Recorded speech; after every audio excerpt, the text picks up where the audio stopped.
Good morning, everyone. Good morning. Can you hear me okay?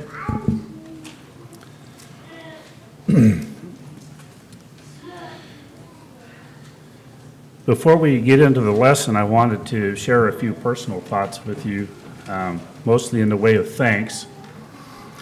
Not just for the help that many of you gave us moving into our home, but just for the encouragement that we received. Laura and I are very thrilled, of course, to be gathered again together with our families and with the grandkids as we have recently moved down here and tried to integrate into Utah culture. And it is a little bit different here. Not a whole lot, but it is a little bit different, not just weather-wise. There's a reason why we call the Pacific Northwest the Pacific Northwet. It rains a lot up there, not so much here. But, and so there are a few things that are different. The driving techniques are a little bit different than what you'll find up there. I'm not understanding yet why we can't make right-hand turns on red lights. I've blown through a few of those and haven't got caught yet without even realizing the signs there. And then there's fry sauce. You go up there and mention fry sauce and they'll give you some cheap bottle of ketchup or something. It's just unknown up there. So fry sauce, but Starbucks, that's a different story. Fry sauce is to Utah what Starbucks is to Washington. There's one on every corner. And so it's been good. And speaking of culture, we got a little taste of culture before we even moved here. Back in July, I think it was, we had pretty much made the decision that if I could find work, gainful employment, we would go ahead and take the leap of faith and sell the house and move on down. And so we have a motorhome, an older motorhome that's actually in pretty good shape. And we thought, well, maybe we could plunk that thing down somewhere and live in that for a few months while we look for a property. So I called Rob out of the blue one day. Called Rob and to ask him, hey, do you know of a place maybe, or do you know of anybody that knows of a place where we might be able to, rent some space or something and put our motorhome there and live in it when we move down there? And he's like, oh, that's wonderful news that you guys are moving down here. We'd be happy to have you. And so I proceeded to start explaining it, and he said, well, hang on, I got to stop you right there. And he was very serious sounding. And he says, there's something I got to tell you. And I'm thinking, well, boy, I hope there isn't some problem in the church that's going on that he's needing to let me know about. He says, I just got to tell you that the state of Utah already has its allotment of Seattle Seahawks fans.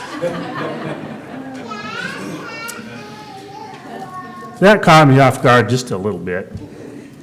But I recovered and said, well, too bad, Rob.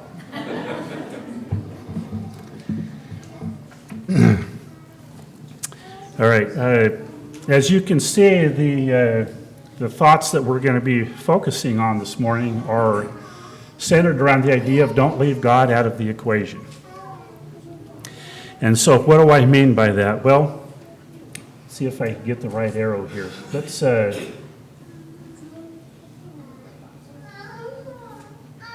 it's not moving.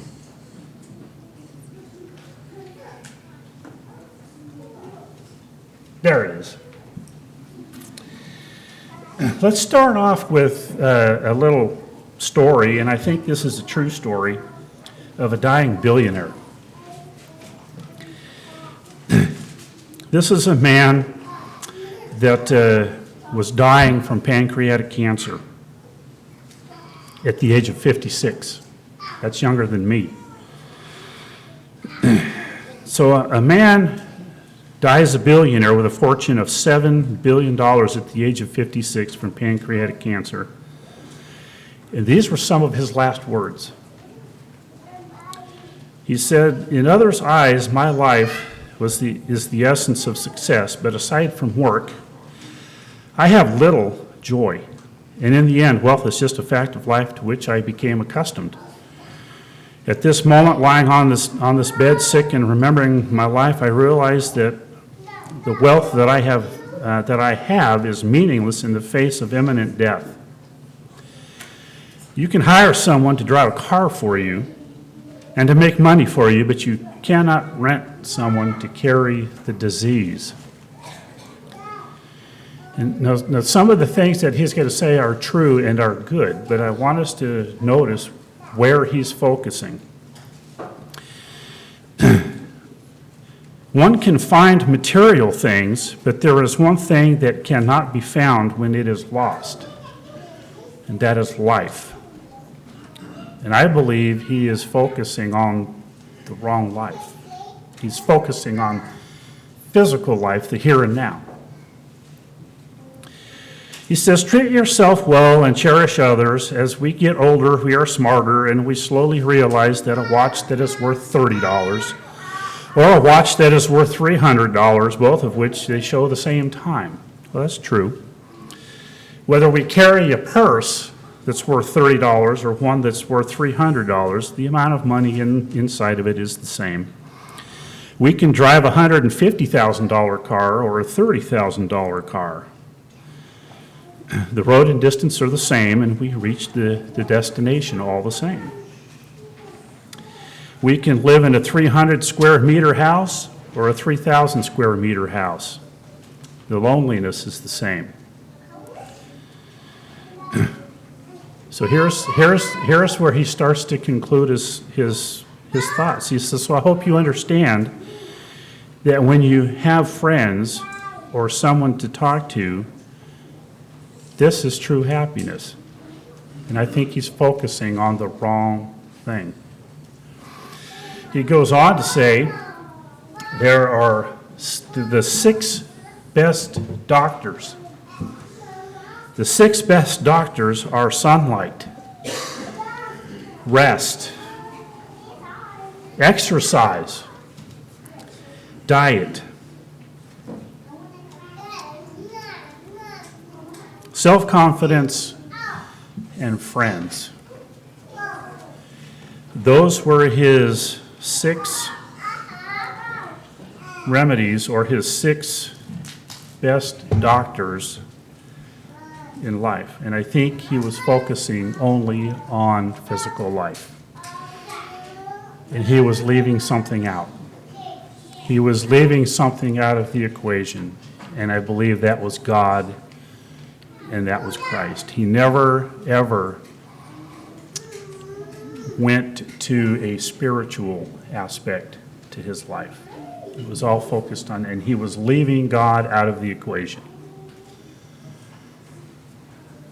And I think that's where he made a mistake.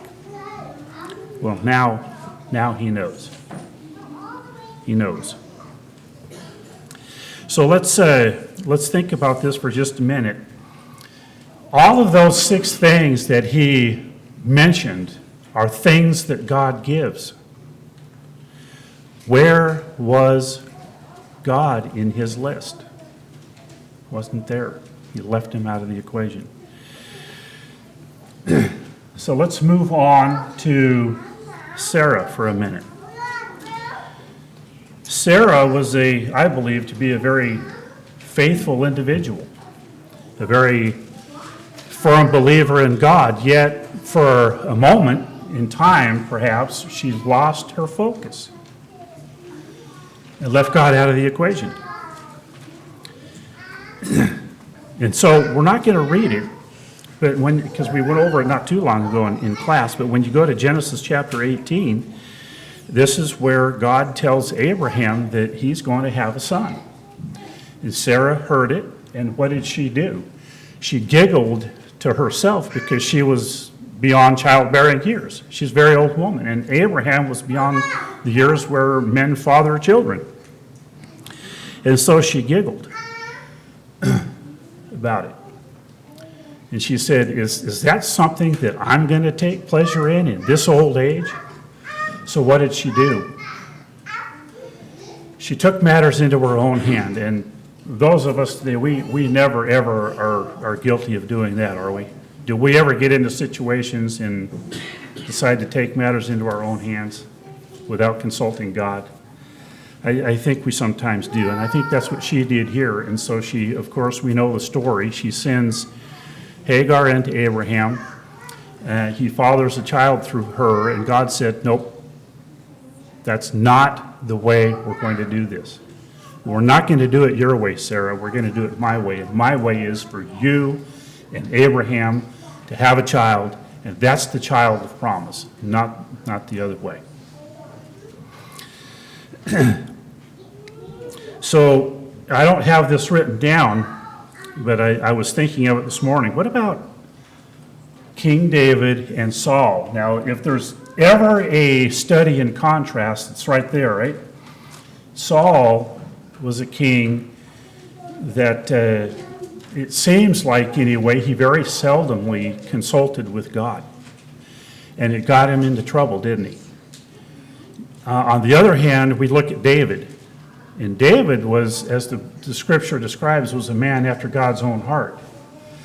And how many times do we read as you go through 1st and 2nd Samuel and the Kings and the Chronicles and the history that's given about David? How many times did he stop and consult with God before he did anything? He would ask God, do I go here or do I go down here? Do I go into battle against these people? Will you give them into my hand? What do I do? He consulted with God. God was very much part of the equation, wasn't it? As opposed to Saul. Yet there was a time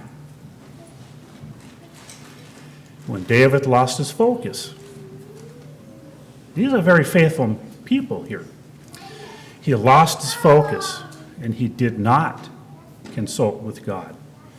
And he fell into sin with Bathsheba. See, he left God out of the equation. And now I want to move on to Job. And this one here with Job is a fascinating read, if nothing else. Isn't it? Sorry about that. Job is a fascinating read.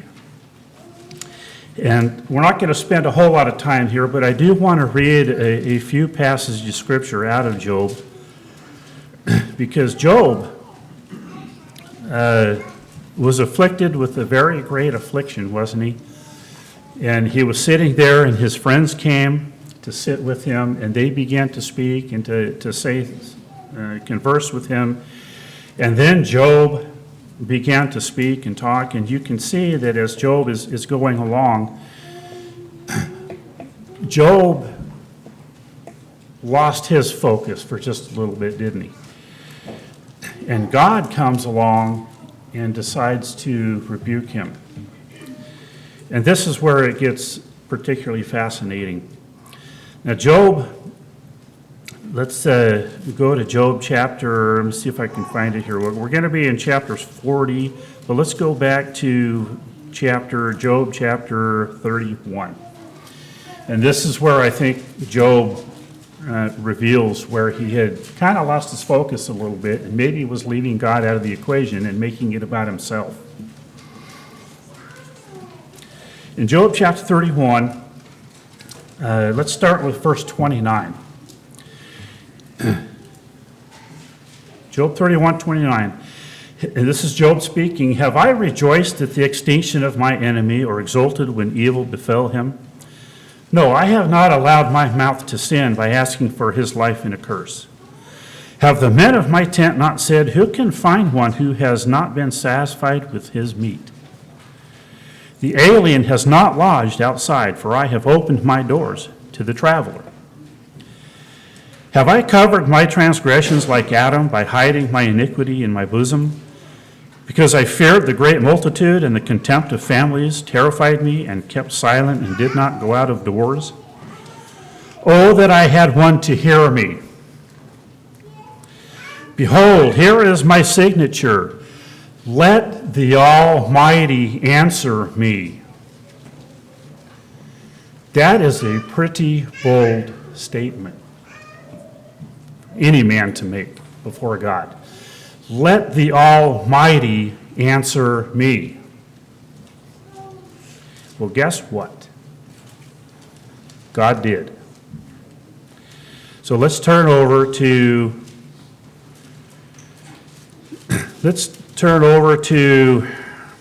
chapter 38. We're not going to read all of this. We're going to take a few snippets out and read them and just see how God responds to Job in his call for the Almighty to answer him. Chapter 38, verse 1. Then the Lord answered Job out of the whirlwind and said, Who is this that darkens counsel by words without knowledge? Now gird up your loins like a man, and I will ask you, and you instruct me. Where were you when I laid the foundation of the earth? Tell me if you have understanding. I think it's about this time that Job was probably beginning to realize that maybe he spoke where he shouldn't have spake. Who is it that sets its measures, since you know? Verse 5. Or who stretched the line on it? On what were its bases sunk? Or who laid its cornerstone? When the morning stars sang together and all the sons of God shouted for joy. Pretty tough questions. Let's skip down to same chapter, verse 38, verse 19. Where is the way to the dwelling of light? And darkness, where is its place?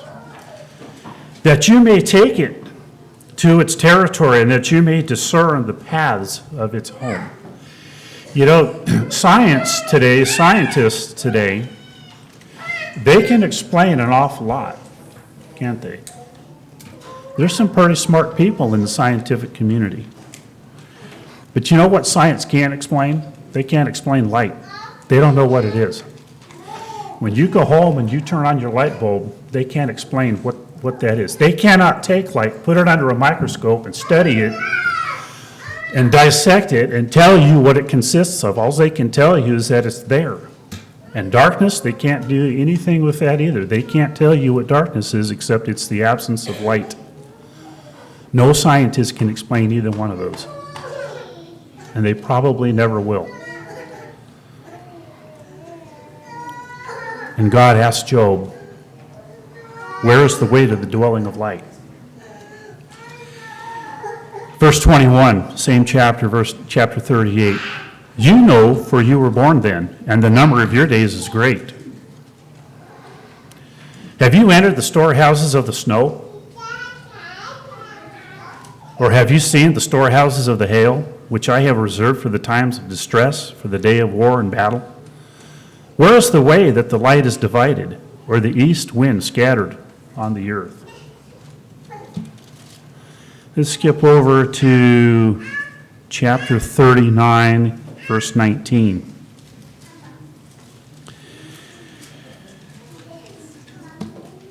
Do you give the horse his might? I am deathly afraid of horses, and they know it. And for some reason, years ago, we went in California with the kids and their cousins, and we went on a horse ride.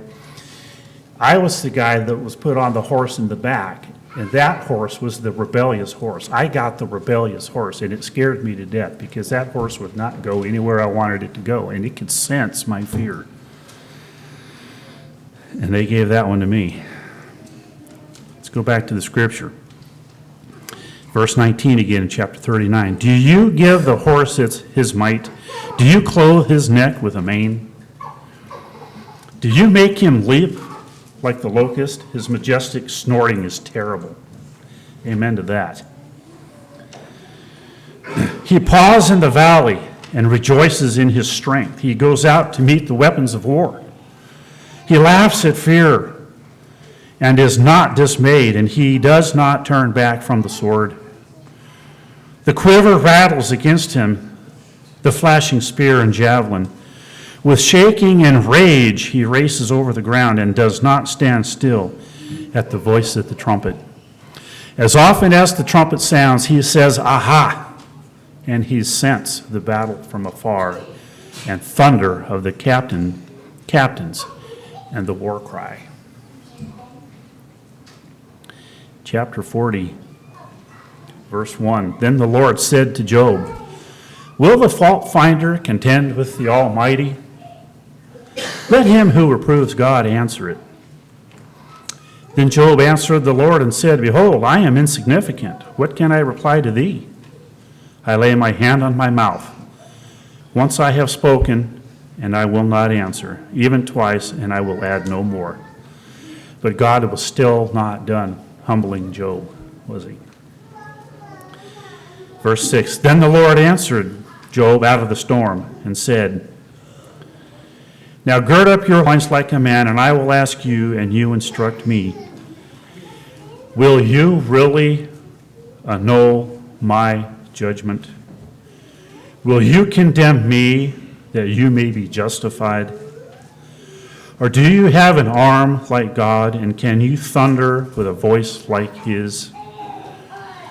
Can you adorn yourself with eminence and dignity, and clothe yourself with honor and majesty? Pour out the overflowings of your anger, and look on everyone who is proud, and make him low.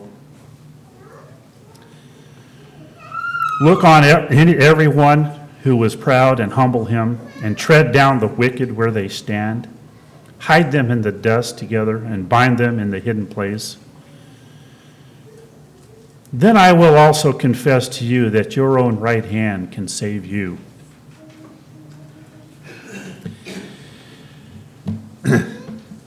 God made it very clear to Job, don't leave me out of the equation, didn't he?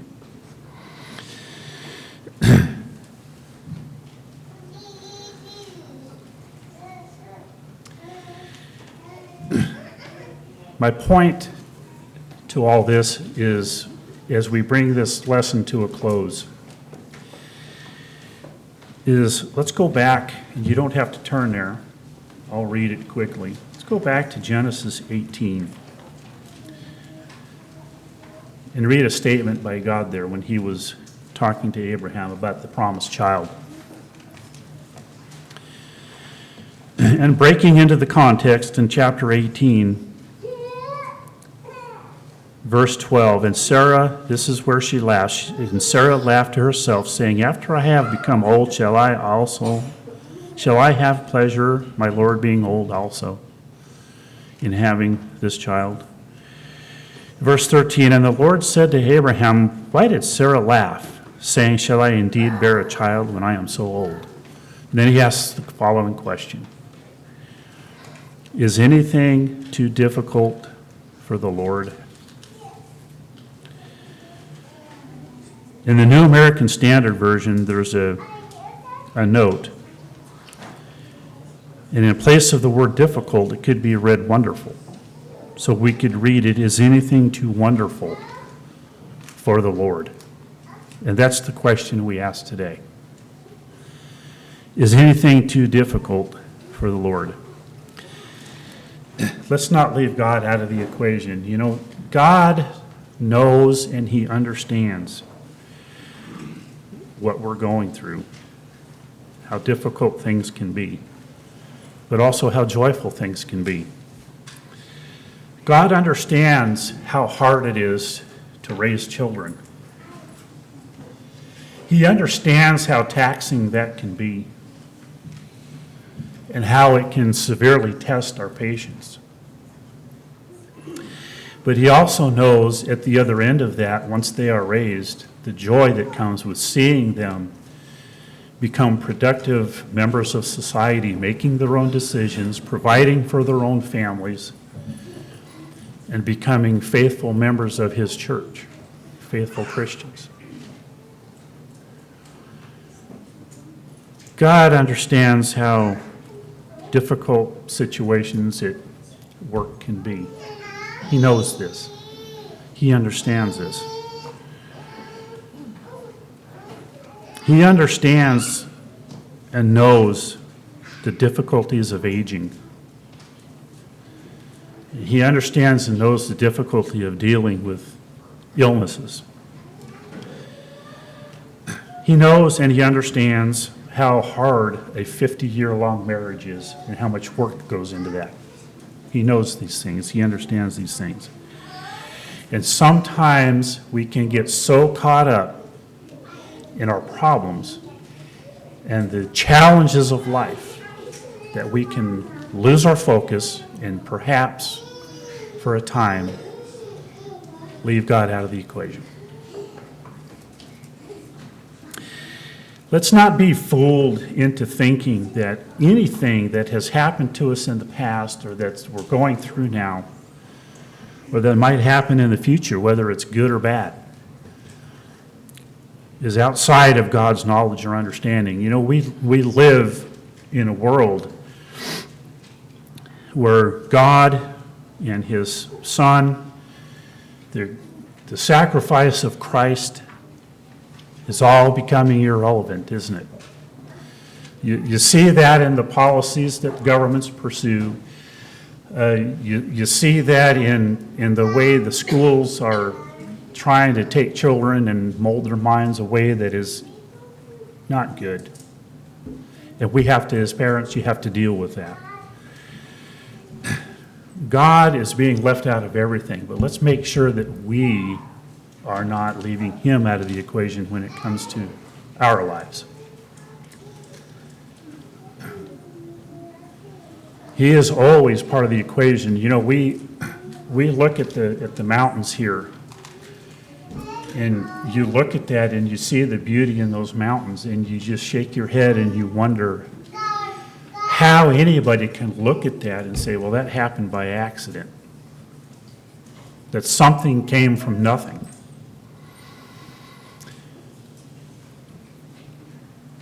People all around us are leaving God out of the equation and pushing him out.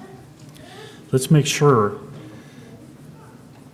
that we don't do the same thing in our lives, and that we help each other, and that we help one another in keeping focused. And that's one thing that Laura and I have been so blessed with the congregation here, is being part of the work here and the encouragement and the focus that everyone has here. So let's not be fooled into thinking that God is never part of the equation. He always is part of the equation, and let's not leave him out. Let's not leave God out of the equation.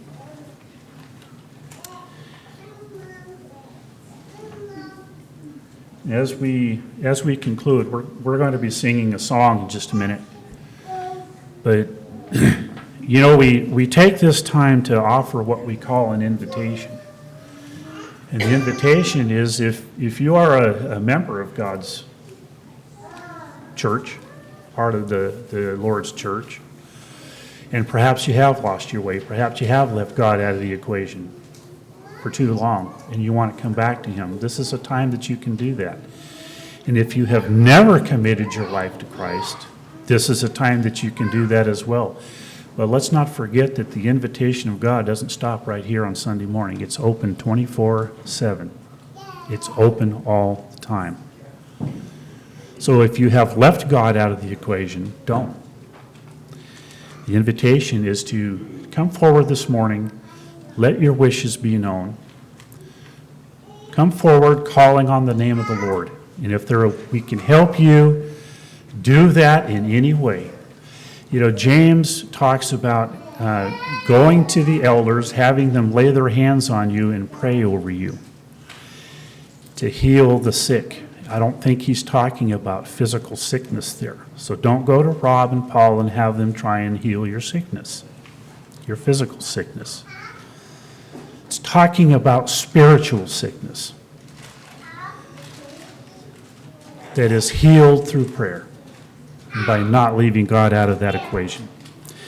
If there is anything that we can do, any way that we can help you in any way, please come forward at this time as we stand and sing, and let your wishes be known.